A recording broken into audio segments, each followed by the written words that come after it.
अस्सलाम वालेकुम everyone, welcome back to my YouTube channel English language plus literature. लेकिन video start करने से पहले मैं आपको बताना चाहूँगी कि मेरे चैनल पे FA, BA, MA, BS honour English literature and linguistic से रिलेटेड वीडियो मौजूद हैं और इन वीडियोस के लिए सेपरेट से आपको प्ले लिस्ट मिल जाएगी। तो अगर आप किसी भी क्लास के स्टूडेंट हैं और इंग्लिश से रिलेटेड वीडियोस देखना चाहते हैं तो आप मेरे चैनल को विजिट कर सकते हैं, इन प्ले लिस्ट को चेक कर सकते हैं। तो चलिए बिना टाइम वेस्ट किए अपनी वीडियो स्टार्ट करते हैं।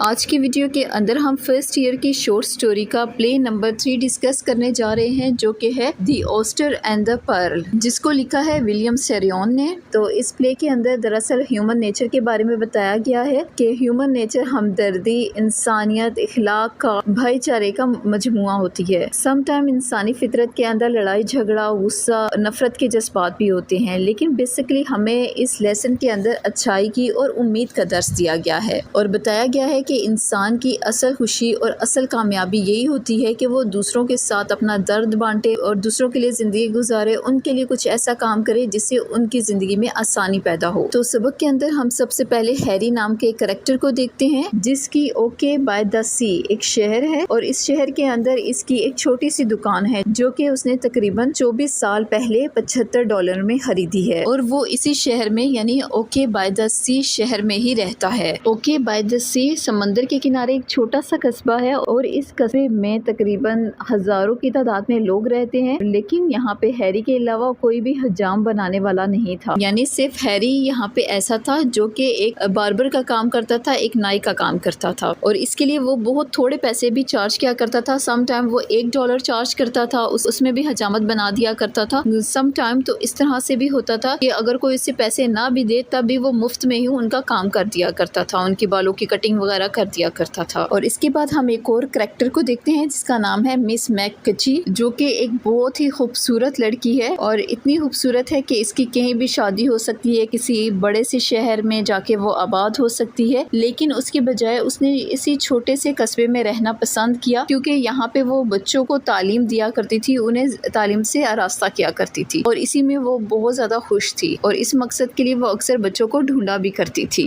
और इसके अलावा हमें क्ले नाम का एक लड़का दिखाया गया है जिसके पेरेंट्स के आपस में हमेशा लड़ाई झगड़ा ही रहता था, जिससे तंग आके उसके फादर घर छोड़ के दूर चले जाते हैं और फिर हैरी उनको ढूंढता है। और एक और कैरेक्टर दिखाया गया है जो कि एक राइटर है, जो कि क्ले नाम के इस लड़के से सीप खरीदता है और सीप वो चीज होती है जो सी शेल की तरह होता है, जिसके अंदर एक पर्ल होता है, मोती होता है। तो लिखारी जो है इस लड़के क्ले से वो मोती खरीद लेता है और उसके बदले में उसे पैसे देता है ताकि वो इस लड़के की मदद कर सके। तो इस प्ले के अंदर हमें ओके बाय द सी का एक छोटा सा कस्बा दिखाया जाता है और ये कस्बा समंदर के किनारे वाक़िया है, जहाँ पे हजारों की तादाद में लोग रहते हैं, मगर ये सभी लोग बहुत ही ज्यादा गरीब हैं और आसपास की बस्तियों में जाके ये काम काज किया करते हैं। उनमें से कुछ लोग सब्जियां, अंडे बेचकर गुजारा करते हैं, मगर ये लोग बहुत ज्यादा सादा थे, बहुत ज्यादा खूबसूरत और पुरकशिश थे, मगर ये गाँव बहुत ही खूबसूरत और पुरसुकून था और यही वजह थी कि हैरी ने जब यहाँ पे दुकान खरीदी तो यहीं का होके रह गया और हैरी अपनी ज़रूरियात ज़िंदगी को बहुत कम कर देता है और इस तरह से वो अपनी ज़िंदगी को आसान तरीन कर देता है और पुरसुकून तरीके से रहना शुरू हो जाता है और लोगों की खिदमत करता है। और यहाँ पे वो एक हजाम का काम करता है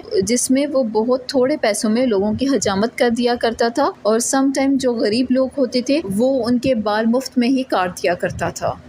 और जब ये प्ले शुरू होता है तो हम देख पाते हैं कि हैरी और क्ले आपस में बातें कर रहे थे। क्ले दर हकीकत 9 या 10 साल का एक लड़का था और जिसके बाप का नाम क्लार्क था। अब होता ये है कि क्लार्क एक गरीब आदमी है और इसके 4 बच्चे हैं। अब होता तो ये है कि क्लार्क भी चाहता है कि वो अपने बच्चों को अच्छी तालीम दे, अच्छे कपड़े दे, मगर वो इस कदर गरीब है कि ये सारी चीज़ें वो उन्हें प्रोवाइड नहीं कर सकता और इसी वजह से उसकी बीवी भी उसके साथ अक्सर लड़ती रहती है और यही वजह होती है कि घर में अफरा तफरी का आलम होता है। इसी बात से वो नाराज होकर रोजगार की तलाश में अपना घर छोड़ देता है और किसी दूसरे गांव में चला जाता है ताकि वो वहां पे जाके अच्छे खासे पैसे कमा सके। और इसका बेटा जो कि 10 साल का है वो इसके बाप को वापस लाने की कोशिश कर रहा है और इसीलिए वो एक मुकामी अखबार में इश्तिहार भी देता है और अपने बाप से माफी मांगता है और उनसे रिक्वेस्ट करता है कि वो जहाँ कहीं भी हैं वो घर को लौट आएं। ये बच्चा ना सिर्फ अपने बाप को घर वापस लेके आना चाहता है बल्कि अपनी माँ को भी तोहफे में कुछ देना चाहता है। है। और दूसरी तरफ हम मिस मैकेची को देखते हैं जो कि इसी कस्बे में रहती है और वो एक उस्तानी है और जहाँ के बच्चों को वो तालीम देती है। उसकी पूरी कोशिश है कि यहाँ के बच्चे पढ़ लिख के अब मुस्तकबिल में कामयाब हो सकें। और ख़ुद वो बहुत खूबसूरत भी है, मुखलिस, सादा और मेहनती है। मगर उसे एक शिकायत ये रहती है कि यहाँ के बच्चे तालीम में दिलचस्पी नहीं लेते। लेकिन खैरी उसे मशवरा देता है कि वो किसी बड़े शहर में जाए, वहाँ पे जाके अपना घर बसाए। लेकिन मिस मैकेची को तो यहीं पे रहना पसंद है और लोगों की खिदमत करना पसंद है। अब इस टाउन में साहिल समंदर पे एक चट्टान थी और कोई भी इस चट्टान के समंदर वाले पहलू में नहीं जा सकता था, मासवाए उस वक्त के जब पानी की सतह थोड़ी सी कम हो जाती थी। अब होता कुछ यूँ है कि क्ले को समंदर के किनारे से इसी जगह से एक सीप मिलती है और इसे पूरा यकीन होता है कि इस सीप के अंदर एक बड़ा मोती है जिसकी कीमत कम से कम $300 जरूर होगी। अब मिस मैकेचिन को जब ये बात पता लगती है तो वो ये कहती है कि इस सीप के अंदर कोई भी मोती नहीं है। अब इनकी ये सारी जो बात होती है वहाँ पे बैठा एक लिखारी सुन रहा होता है जो कि वहाँ से गुजरते हुए रास्ते में हैरी की दुकान देखता है। तो सोचता है कि क्यों ना मैं यहाँ से बाल कटवा लूँ। और जब वो बाल कटवा रहा होता है तो उसी दौरान ये सारी बहस हो रही होती है जिसे ये लिखारी भी सुन लेता है। अब इसे लोगों की हंसता हाली के बारे में भी पता है और इसे ये भी पता है कि क्ले जो उनसे एक गरीब लड़का है और उसकी ज़रूरियात बहुत ज़्यादा हैं। अब वो भी क्ले की मदद करना चाहता था और इसीलिए वो इस सीप को तकरीबन $300 में ख़रीद लेता है और यहाँ से चला जाता है। क्ले $300 लेके घर खुशी खुशी जाता है। जबकि दूसरी तरफ हम देखते हैं कि क्ले का बाप अखबार में अपने से मुतल्लिक वो इश्तिहार भी देख लेता है और इसके बाद वो भी घर वापस आ जाता है। दर हकीकत इस लिखारी ने $300 लेके वो मोती वाला सीप नहीं लिया था बल्कि उसने एक पूरी स्टोरी खरीदी थी और अब